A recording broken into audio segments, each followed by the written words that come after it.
Chocolate. That's good. Oh, good. I hear a chocolate sigh. Some is desserts from the workshop out there.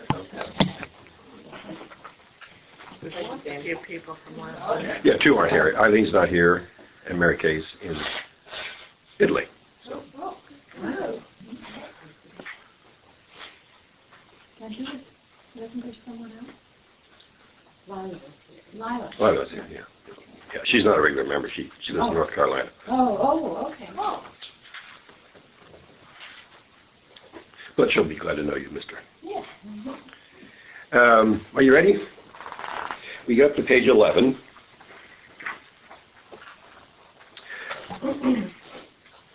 Two main points, I think. The two definitions of projection. One, kind of commonsensical. Something in yourself you don't own, you see it outside yourself. It's thrown or projected outside yourself. And we don't we don't create the projections happen from the unconscious. That's one of the tricks involved. So you just find yourself in a certain experience, but that experience is created by the fact that the unconscious has painted the outer world in an image that recognizes, and an image of a face of yourself that you don't recognize. That's not so hard. The other one is a little more obscure, which is a disturbance in the archaic identity between subject and object. We'll be talking about that all along, so if it's fuzzy, don't worry. The idea is that the projected state is the original state of human consciousness, of humankind. So that this throwing out that I talked about is what we do from day one. And it's not that we make projections, it's that projections are made and we simply haven't withdrawn them. So the projected state is the normal quote-unquote state. That's what he's driving at there. And I think, you remember, electron can be a particle and a wave. They're a little bit contradictory, but because I think you can repress something and project it, and it hasn't always been projected. But these two definitions we'll be looking at all throughout the course, so don't worry if it's not totally clear. The other thing, which we will return to repeatedly, is the five. She calls it 5 steps in the withdrawal of projections. We'll go back to that again and again and again. So let me just review that. This is on pages 10 and 11 if you want to make a note. First, there is the identity with the projection.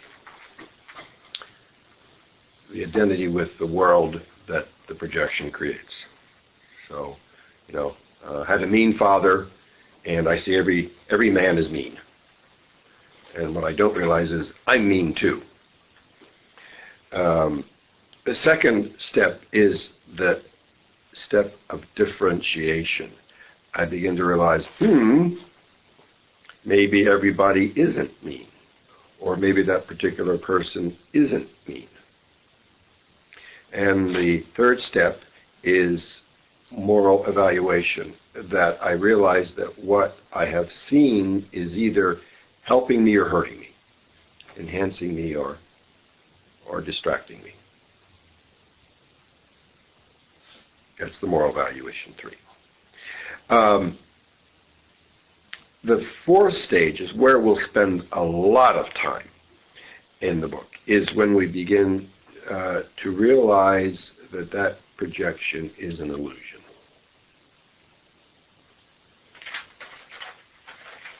Or you might say that projection is a projection. Now, for the personal stuff, for the example I just gave you, it's not that critical in terms of its implications, but where we're going to make a great deal of that is in religious projections. And we'll see, what I think she does so beautifully is that science is just as full of projections as religion is. So, we now can see when the Greeks say that the water contains nymphs, we can say, well, there's no nymphs in water. That's a projection.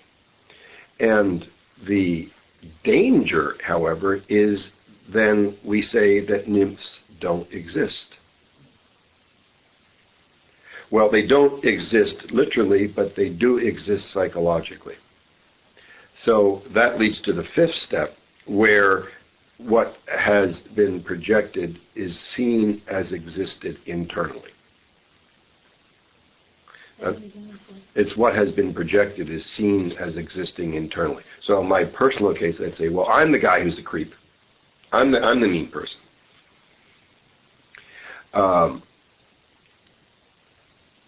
And in the Greek analogy, I'd be saying, well, but the sprite is a function of my personality. There are sprites. There just aren't literal sprites in the outer world. There are subjective sprites inside myself.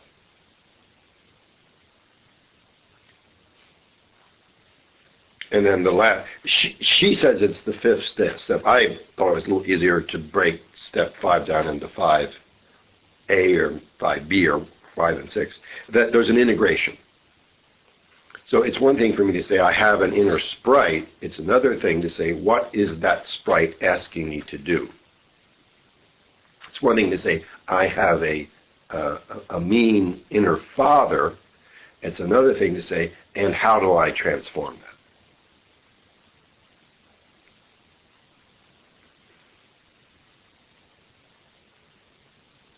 And just in that little schema, we've opened up huge issues without even realizing it. I said that thing exists inside myself. But the problem is, suppose I have withdrawn a projection from God. Do I want to say God exists inside myself? Suppose I, remember the guy who, the example they gave of the guy who heard the spirit in the tree. Do I want to say, that is only in me, or what? So it opens up another question. By answering the question of projection, it opens up another question. Is everything subjective, or is there I think the word she uses, is there a trans-subjective reality? In other words, it exists in the collective unconscious, not necessarily in my own personal unconscious.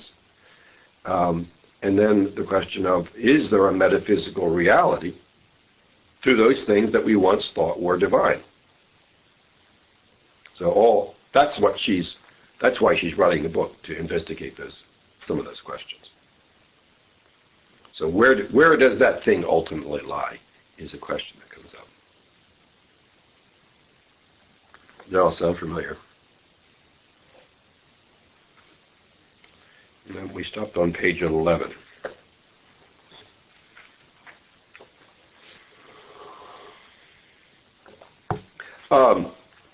This fairy tale gives a good example of integration, but it also opens up another question. What's it mean to integrate? We'll see that some of the projected contents can be integrated into the ego, and some are integrated into the self.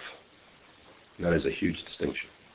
Integrate into the ego would be my example, say, of the angry dad. Well, I can take control of my own aggression. I can own up to the fact that I'm a nasty person. I can own up to the fact that I use my aggression to hurt other people, and I can choose to stop blaming other people for that, and I can choose to use that aggression constructively. That would be integrating it into the ego.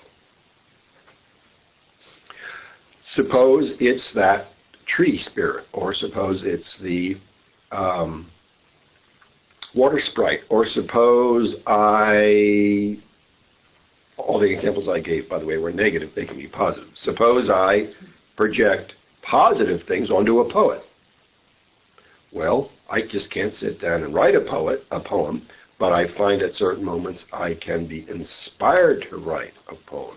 See, that content is not something I've integrated into my ego. If it were my ego, I could control it. So some of the things that we integrate into the self, meaning I realize it's a part of me which I have to serve. And so the former I can control, and the latter I have to serve. It will never be something my ego can legislate. That's important for a couple of reasons. One being, if you think you are every projection you withdraw, you get inflated. Oh, I'm a great poet. Or if I admire Einstein, oh, I'm a great scientist. Rather than, there's a scientist in me who's asking me to do certain things, and I am at its mercy whether it gives me good ideas or not, so I need to develop an attitude of respect for that part of myself, not think I am that part of myself. All the stuff we'll be talking about. I'm just kind of summarizing some of the issues that come up.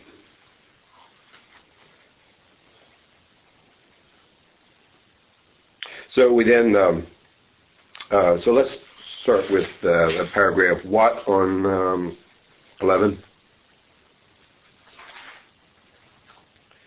What is known as integration in modern psychology is thus a remarkable and complicated process, thank you very much, in which a hitherto unconscious psychic content is brought repeatedly into the view of the conscious ego and recognized as belonging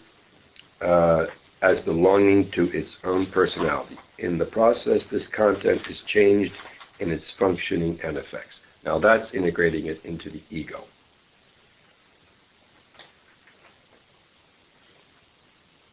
And then she gives a story. A young man had been called up for military service. Maybe we can summarize it. He goes to sleep. He sees an eerie woman with a rope in her hand sneaking away. He follows her, and she goes into the house of a poor peasant. In the house, a young woman, dissolved in tears, was sitting at the bedside of a small child. The ghost sat at the roof beam above her, dangling the rope in such a way that it keeps making the movements of a hanging. The young woman succumbed to the suggestion, climbed on a chair, and prepared to hang herself. The soldier broke in through the window, seized the rope, and warned the young woman, "Take good care of your child. We have only one life to lose." On his way back to the temple, the ghost appeared and demanded her rope, but the soldier wrapped it around his arm and tried to frighten the ghost away. A struggle followed. Inadvertently, the soldier struck his own nose with his fist, and blood flowed. Because the ghost cannot endure the sight of human blood, the ghost stopped fighting and disappeared. The soldier then went on his way to report for service. Later, the rope could be seen. Here's the crucial thing. The rope could be seen on the soldier's naked arm because it had grown onto the arm and surrounded it in the form of a ring of red flesh.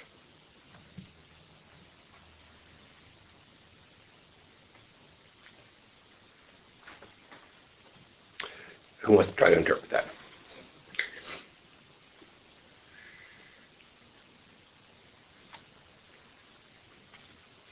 I guess it means that he agrees, but I don't really understand. Yeah, what would the rope and the woman symbolize if we take them as part of the main figure of the fairy tale? He's going off to war or to the army, and you could say his anima is in despair. Does that make sense? Why would she be in despair? Because all Yeah, because he's losing his chance of a normal life, at least for a while, and he could be killed. So she would personify his grief. So, But I'm sorry, the one with the rope or the one with the child? well, they're the same. They're symbolically the same. Oh, okay. Yeah.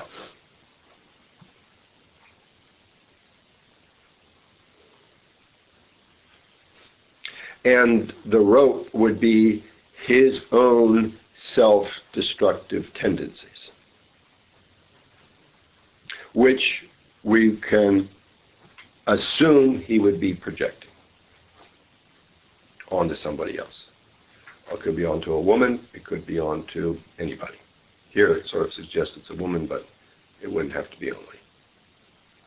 And the tale shows that by fighting the battle of withdrawing the projection, he makes it his own capacity, as indicated by the rope in the arm.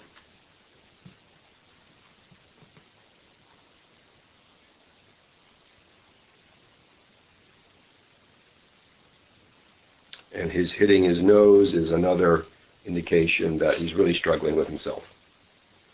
And the blood would be the suffering that's involved.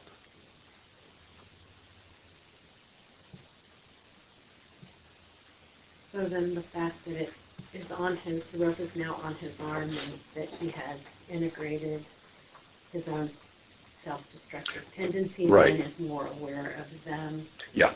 Okay. And what we, I'm tempted to say universally find, is that when the thing is integrated, it loses its destructive power. In other words, you could say, well, what's so positive about a destructive power? Why would you want to make that your own? Well, if you need to stand against something else that's destructive, it would be your strength knowing what destructiveness is and knowing how to fight it. Knowing how to destroy what's bad, for example.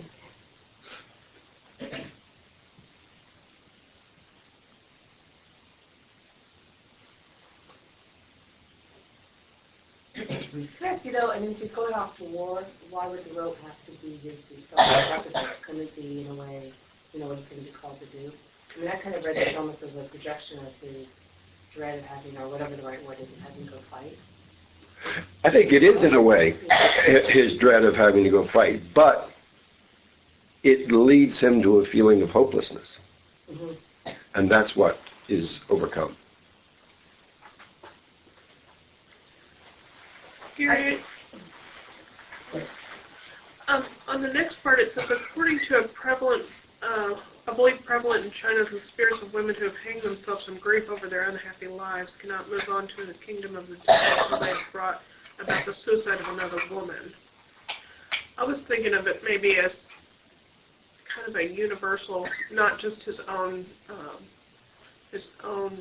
private projection, but maybe that of a patriarchal society that is hurting women, and they believe that the ghosts, once a woman commits suicide, they believe that the ghosts of other women are causing her suicide without realizing it's their patriarchal society, those people that are alive, particularly maybe the men that are alive, that are creating the situation where the mess is. Well, I think you could say this is typical of a patriarchal society where the soul is destroyed.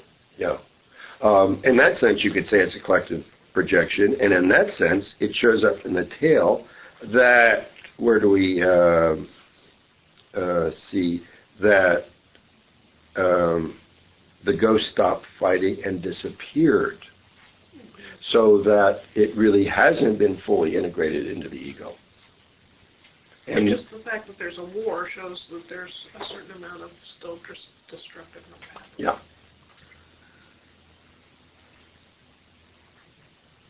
Well, she gets on to that point then, at the bottom of the last paragraph, the last full paragraph on 13.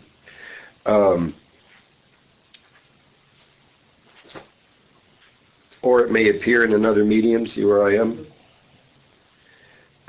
which now becomes the new bearer of the projection. One wants to prevent such a renewal of the projection. If one wants to prevent such a renewal of the projection, the concept must be recognized as psychically real, though not part of the subject. See how she's changed her argument a little bit. She's just been talking about making the rope part of the guy. And here, now she says, the real issue is realizing that it is not part of ourselves, but that it is an autonomous power. It's both. It's both. I mean, at one level, it's different level. He's integrated a certain amount of it, but part of it yet remains unintegratable, probably always unintegratable, meaning you'd have to always be paying attention to that degree of negativity in yourself. In the first case, it goes away or it changes its form. In the second case, you just realize it's in yourself, but then you're left with the problem of constantly paying attention to it, watching its behavior, and I think, you know, I don't want to be Pollyannish, but 95% of the time, it will start giving you good advice, if you can pull that off. But you have to be able to recognize it and withstand its destructive effects. So here in these 2 pages, she presents the 2 ideas of what integration is. Into the arm, and then into the unconscious. I couldn't help but thinking of, you know, those World War I movies where the guys were in the trenches and they would shoot themselves so they could get to go home. Yeah. And that, you know, that level of despair and desperation, on the one hand, it is kind of giving in, but on the other hand, it's saying, this is not life. This isn't serving life either. I need to go home and serve life. So, you know what I mean? It was so bad. I mean, it was so disgusting and bad, and to live in those trenches, they couldn't psychically take it. And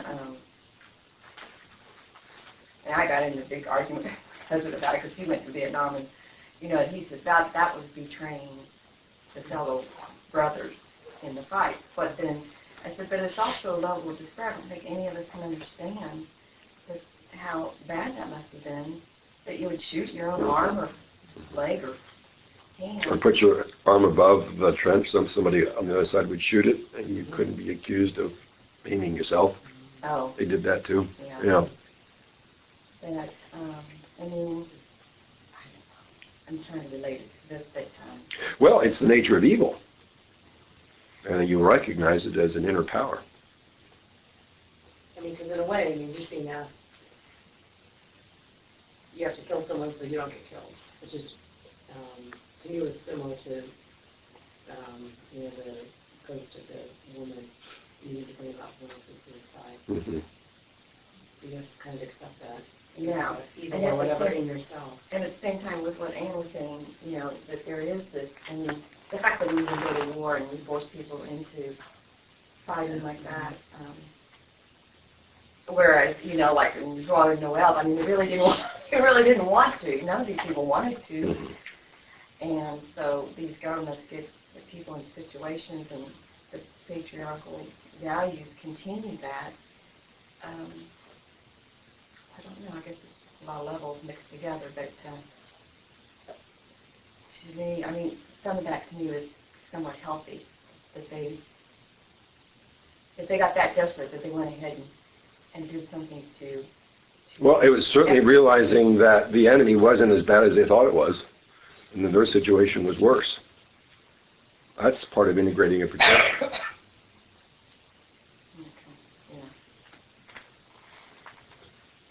Okay. But it wasn't cowardly. I mean, in my estimation, it wasn't cowardly. Like this was, to me, it intimates if he hadn't fought, it would have been giving into despair. That in the trenches. I don't think it's cowardly. Is something different.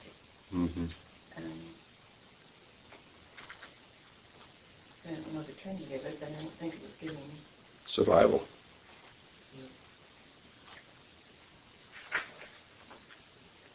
The little image of the boat, do you follow that? Bottom of 13 over to the top of 14.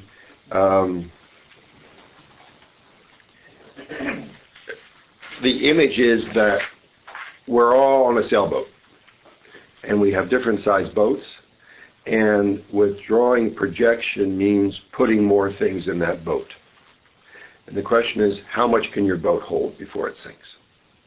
The withdrawal of negative projections is demoralizing. You know, you think the world's creepy, and oh, whoops, I'm the one who's creepy. The withdrawal of positive projections also can be demoralizing because you realize, I've got to do something about this gift of mine. And it's amazing how we protect ourselves against those realizations. So she's just giving us Jung's metaphor of a boat, and the withdrawal of projections is like putting new things in that boat. And then we always have to be aware when we're talking to somebody, how much can that boat stand? That could be part of what's going on in your situation too, Jane, that, I dare say, your husband still is projecting the enemy outside. And it'd be too much to withdraw the enemy inside. And could his boat hold it? Mm-hmm. It's really, you know, in the practical work, it's really important to watch how much can that person stand. How much of the truth of themselves can they stand? Because they simply sink in a demoralized state. And yet, I guess, I can see it being a survival thing to stick your hand up there, and I can see it as being even a brave thing because you're taking the injury on yourself so that you don't have to shoot the enemy that you've now realized isn't as bad. And yet you are letting down those comrades and others. Mm-hmm. That is part of it too. Mm-hmm. So that, even though that is the opposite, it's still a truth. Mm-hmm. Yes, a conflict of conflict of duties. Conflict of duties, definitely. Yeah, that's where I get. I mean, it is really a conflict. I mean, it is like so what good are you to your family if you come home dead?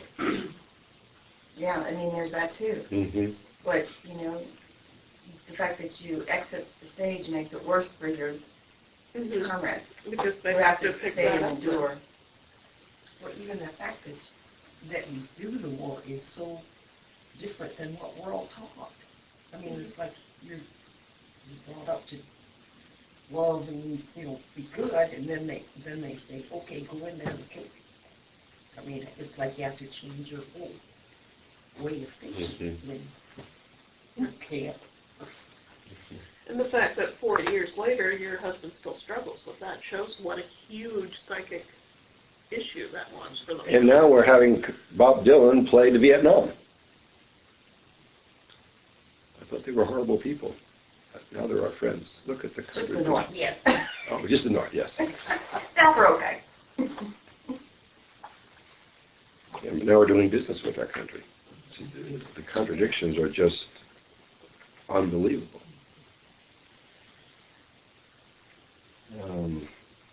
Can we call projection a complex? Is it a complex? No, I'd say a complex is projected. Okay. I think Jung would say, well, Freud would say, projection is the way we defend ourselves against knowing a complex. Jung completely flips that around and says projections are the way we get to know our complexes. So for him, it's a natural, healthy process. The problem is when it gets stuck.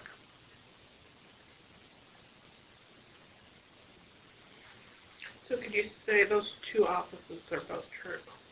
We defend ourselves against... I'm afraid they are both true, yeah.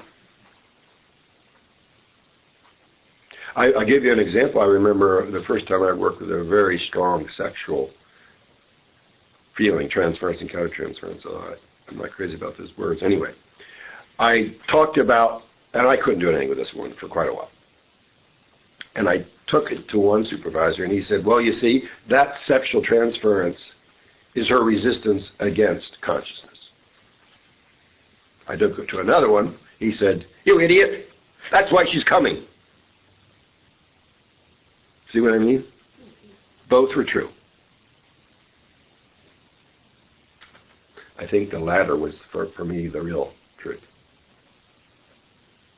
It's just that they're so overpowering that it's like they inhibit our efforts to understand what they mean. And then we've got to have superhuman strength to face them. That's what's so neat about I was always looking for that nugget of gold Yeah.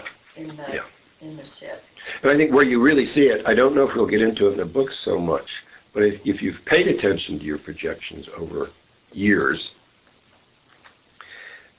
you'll see the situations they've led you into, and really I thought this was in a way the point of Daryl's, one of the points of Daryl's work, that they're going to get you into nonsense, but that's part of following up a projection, going to what attracts you, whether you're projecting or not, it doesn't matter. You're not going to find out what the projection is about unless you put yourself in that situation. And then if you are able to integrate what nonsense you have lived, you'll get into another situation and you'll integrate that. You'll get into another situation, you'll integrate that, and you'll see that it has actually led you through life. So that there's a secret symmetry beneath these apparent isolated events that link them together and are actually furthering your development. So in language we've used in other classes, the spirit is behind projections. The order that they occur shows an intelligence. It sure doesn't feel like it when you're in the middle of them, but when you've lived through it, a couple of them, and step back, you see they've actually gotten you somewhere. That's why Jung is so hesitant to say it's a defense only.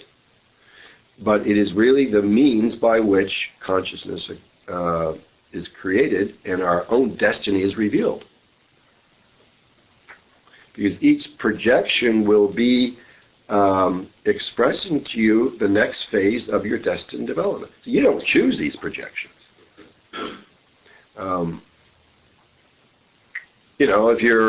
If you're totally naive, you may fall in love with a very conservative business person who counteracts your naivete. Okay, so you get a little more realistic, and then you fall in love with an artist because you have artistic capacities you haven't developed. And then you develop those. And then you may fall in love with another businessman who would be your ability to take your art out into the world. I mean, that's kind of a simplistic schema, but you see what I mean, how these projections are really the means by which the unconscious self makes itself conscious, one experience at a time. That our morality and our good sense, and even again going back to Darrow, even psychology, I think, harms this, because we say, oh, that's my father complex, or oh, that's this. The fact is, you want to be with that person, so shut up and go be with him. Yes, you'll make a mess, but you won't learn what you need to learn if you sit back on an Olympian tower. That's the subtext, I think, to this book, and why it's so very important.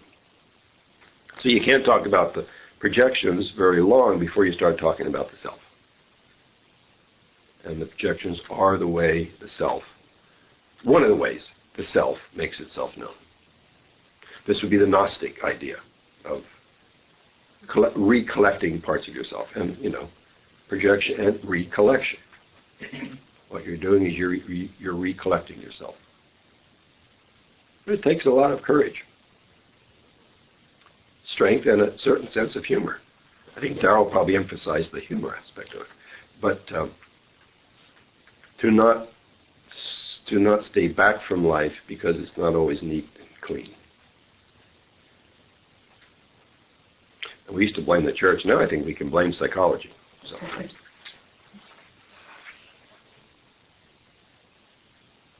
Okay. She goes into another fairy tale. Now,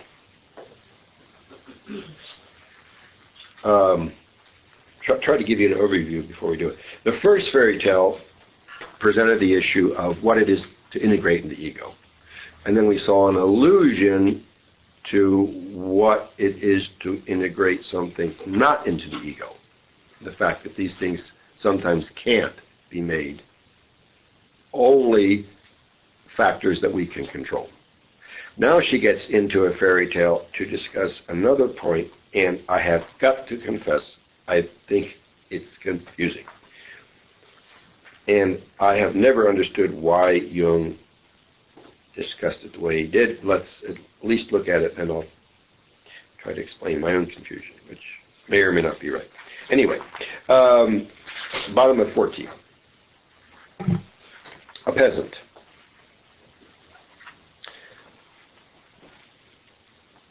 On his way to find a princess. Sees a corpse frozen in a block of ice. That is spit at by every passerby. The corpse was a wine dealer and had diluted his wine with water. And the pastor refused a Christian burial.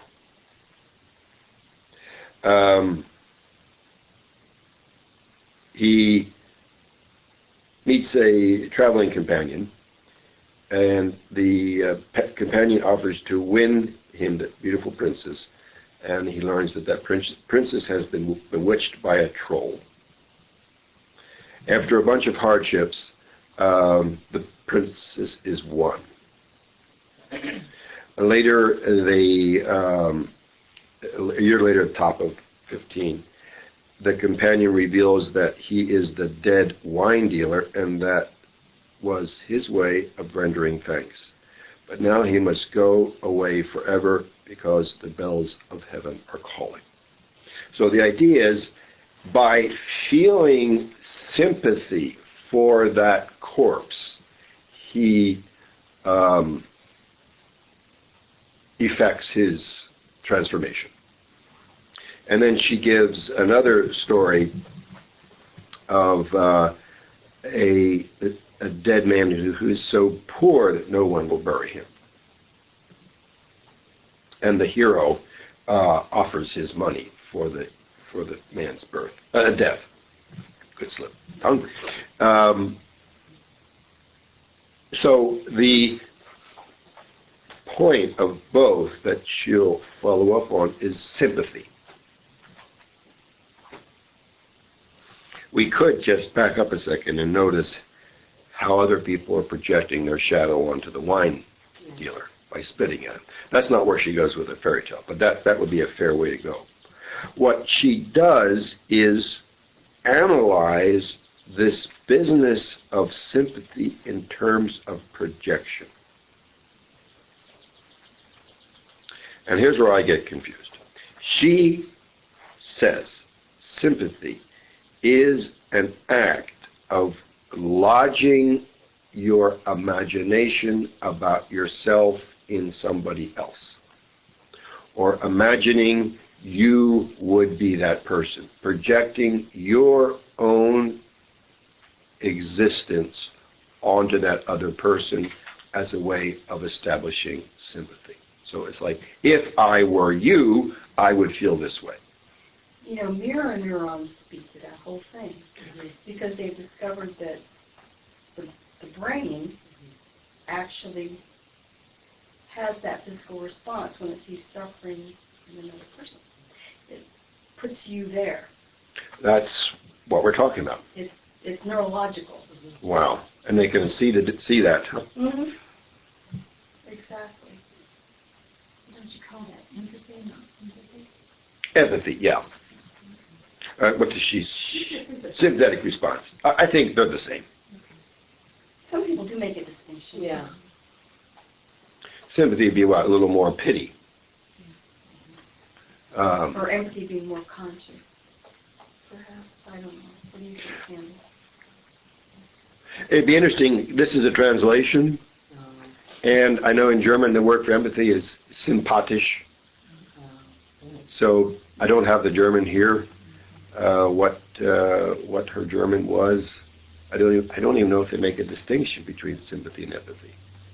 I think empathy, you're more just feeling what they're feeling. Sympathy, you're kind of putting a judgment on it. Yeah. What they're getting at basically is you're feeling what they're feeling, so that you have projected your experience out onto the other person. The way I hear empathy and sympathy distinguished is sympathy is where you become so one with that other person that you cannot stand outside, so you can't help. Whereas with empathy, you feel for them, but you're enough divided that you can help. And they make a big issue with that because of nursing burnout. And if you cannot divide yourself from your patients, you just that's the conscious aspect. Right, you just lose it. But if you can divide yourself from your patient enough to help your patient without becoming one with them, but also without cutting off, because you'll see a lot of nurses who are just, they have no empathy, sympathy, or anything else for anybody at some point, because they just cut that off. They're defending against that feeling. So, that's the way That's a good distinction. But what you said, I think, for our argument that's so important is you put yourself in somebody else's place. You see, that's a projection. Now, where I get confused is why they call that a passive projection. Don't know. Maybe that's the mirror neuron idea. Okay, go ahead. If it's a passive projection, it's the function of your physiology, perhaps. So it's not actively... You may have solved my problem. It's a physiological reaction. Whereas an active projection perhaps has something to do with your own complexes. That could very well be. Yes, thank you. I've worried about that for 35 years. I knew you were here for a reason. I'm finished. I think where I also got confused with the term passive, I mean, he does something, though. He doesn't just, That's what I thought. have this feeling. He then acts and he gets all his money to have this side there. That's what I thought. That was my thought process. Well, I don't know if the words are that important, but just be aware that they see empathy as a projection, which is interesting. I don't know where to go with it, but if there's any quality of our society that is on the increase, it is the lack of empathy. It's astounding how cold people have become. And so what that says about projection, I don't know. But it's just, and she won't make much of this idea of what she's calling passive projection, but she just introduces it. And I wanted to touch on it. Well, if projection is something we don't have control over, Yeah. I mean, how can it be active or passive? Well, that was my question. But I think what Carol says makes sense in a way that it's a physiological response. I have a wonderful video, which is actually quite depressing, of animals rescuing each other. Not of the same species, different species. I may have mentioned a hippopotamus helping a crane stuck in mud get out. And did you see that? I don't know if you saw it in the news, the buck that was guarding a goose sitting on eggs. Apparently the male goose had gotten killed or wasn't around, and it was in a cemetery in New York, and there was a funeral urn, and the goose had made its nest and was sitting on its eggs, and this buck would not let anyone get near it. Just stood guard. I mean, that is empathy. And yet, I don't know if you want to say animals project in the way we do, but somehow, by our definition, that would be projection. They must have, perhaps they have mirror neurons. Maybe they have mirror neurons too. But they would, if you believe in Darwin, they would be becoming more, whatever, they would be evolving as well as we would. The animals, yeah. So, I think at a higher rate than we are, too. The animals over time are evolving. They are becoming more conscious. Yeah. Would be my thought process there.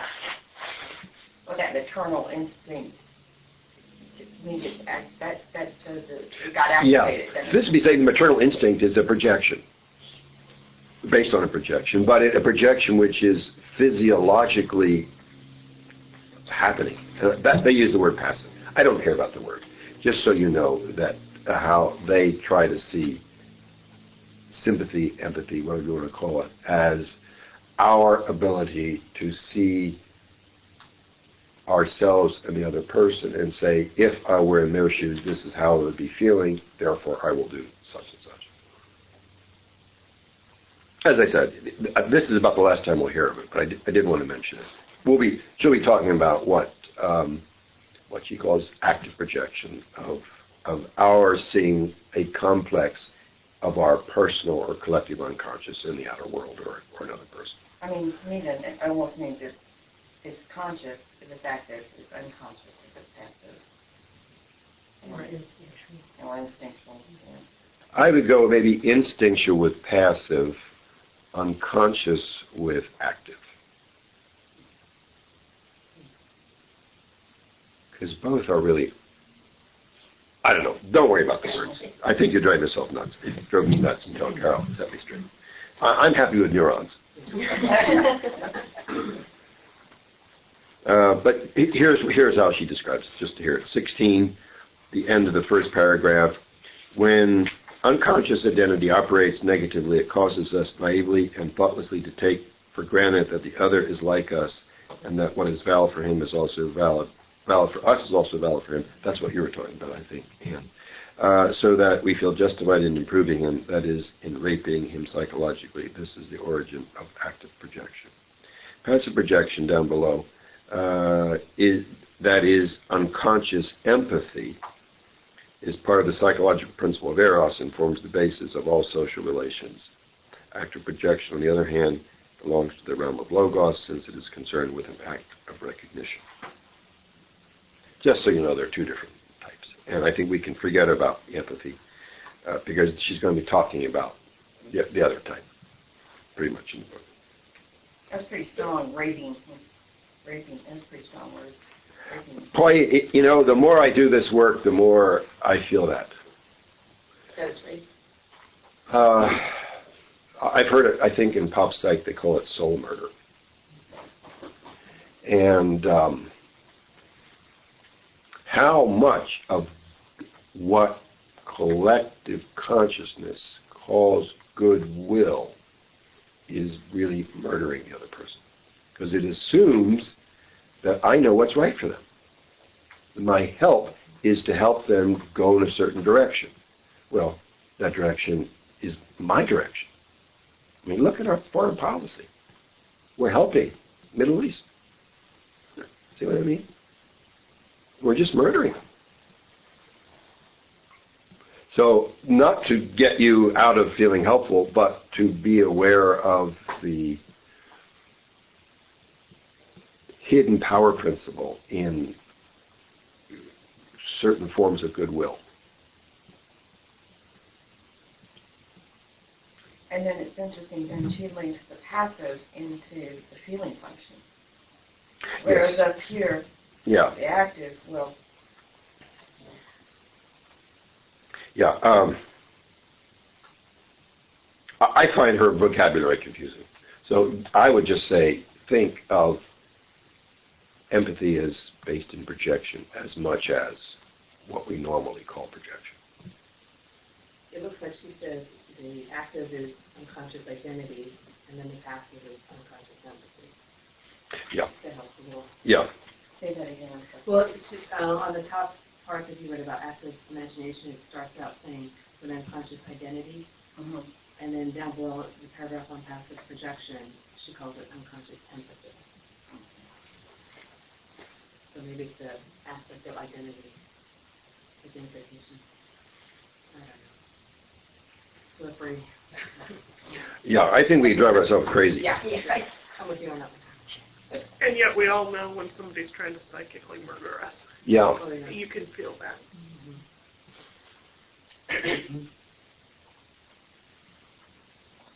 I think that's why there's all those vampire shows on television. Absolutely. Absolutely.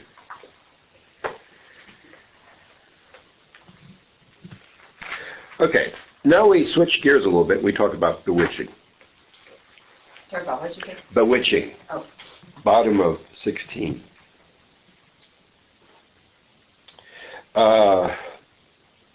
We've been talking about making projections. Now we're going to be talking about being the recipient of projections.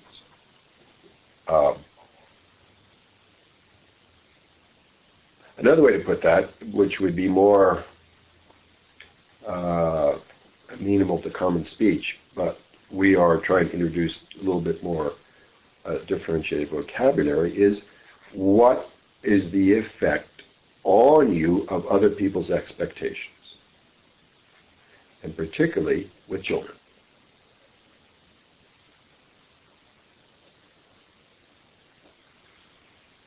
I recently heard a situation where a father said to his son, you know, you're irresponsible, you are not reliable, you waste money, and until you shape up, I am not paying for college. The grandparents got involved and said, there's nothing wrong with this kid. We'll pay for college. The kid is flourishing. See what I mean? That was the father's negative projection, and it can destroy people. So she'll be talking about now what's it mean to be projected. That's a negative, but I think the positive are just as destructive. Think of Janis Joplin, Jimi Hendrix, all the heroes that have been idealized just burn themselves up in the euphoria of being a hero. So either way, it can be very destructive. On the other hand, it can be positive if what you are projecting onto the other person is a realistic projection, so that you see you want your child to do the best, and that is based on your own capacity to be a healthy, productive person. But then you allow the child to do its best in the way it chooses. So that's what she's dealing with here. So bottom of 16, the projections of our fellow, where I am, beings onto ourselves are by no means harmless affairs that disturb nothing but the adaptation. Skip a little bit. The projections of parents onto their children are especially influential because children and young people are very suggestible for their ego consciousness is still weak. I think that's an incredibly important sentence. I'm tempted to say what really affects a child isn't what you say, it isn't what you do, it's what you project onto the child. Another way to put that is, it's not what you say, it's not what you do, it's your unconscious expectations of that child. And the child will become what you unconsciously expect them to become. That's why I think all this self-help of parenting, while it might be valid to a certain extent, if it's not getting at the parent's fantasies of the child or the dreams of the child, it's not really getting at what shapes the child.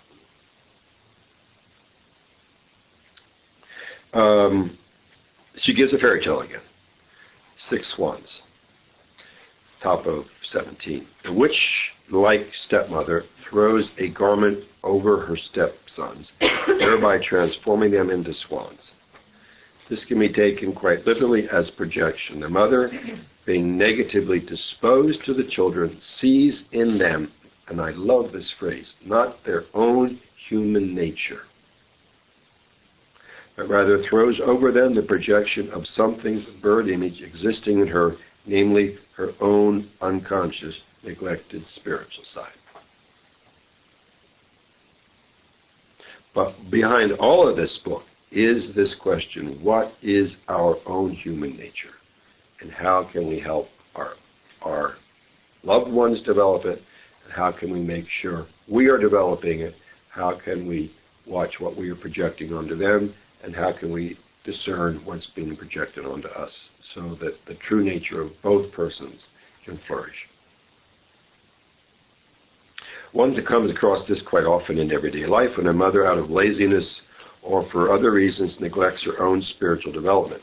To compensate, she expects the achievement from her son or sons and bewitches them into something that is alien to their nature.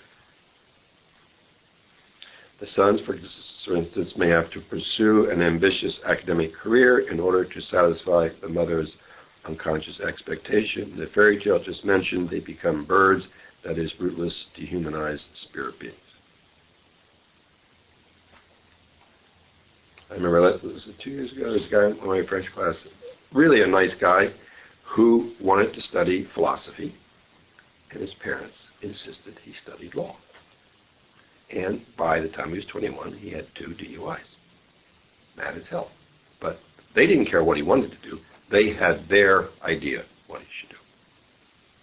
The release of the bewitched beings in the fairy tale occurs when the loving sister, or sometimes the bride, sews a shirt of star-like flowers for the bewitched and throws it over them, whereby the birds once again assume human form. This too is a projection, albeit one that fits the object, which indeed actually makes it possible for him to appear in his true nature. Many people are in fact brought back to themselves through the loving appreciation of another person. That's sort of a beautiful symbol of the Sophia aspect of the pattern of our faith, the star-like pattern. And you can see how it is a projection, but it's a projection that fits.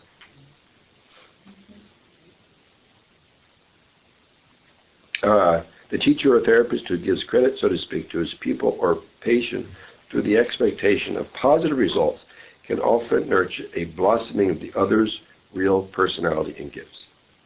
Perhaps it is not important that it is a projection. It operates like a bridge across which the other can come into himself. That is why the phenomenon of countertransference is so important in psychotherapy, and not just as a disadvantage to be combated. It can carry the other like a magic carpet and guide him to his goal. One day, though, this projection naturally falls away, and then it must be proven whether the other can remain himself, even without such help.